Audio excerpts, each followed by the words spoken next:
Këngëtari i mirënjohur Shkëlzeni Tishi për herë të parë ka folur për kolegen e tij nga Shqipëria, para Shqivis Simaku.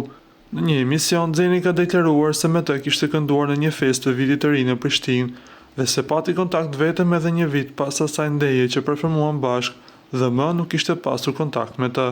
Artisti shtoi se është ndjerë keq kur ka kuptuar nga rrjetet sociale se para Shqivis Simaku kishte mbetur e vetmuar dhe pa shtëpi në rrugët e Shteteve të Bashkuara të Amerikës.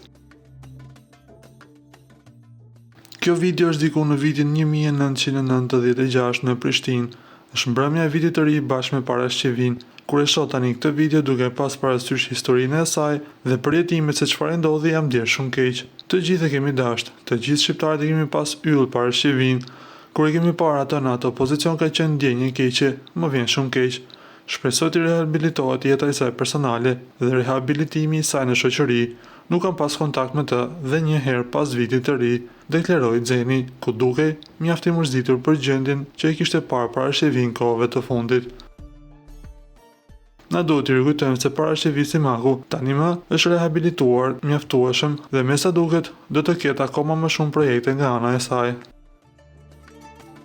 Ju lutem klikoni tek butoni subscribe për të marrë të rejat më të fundit nga showbizi shqiptar.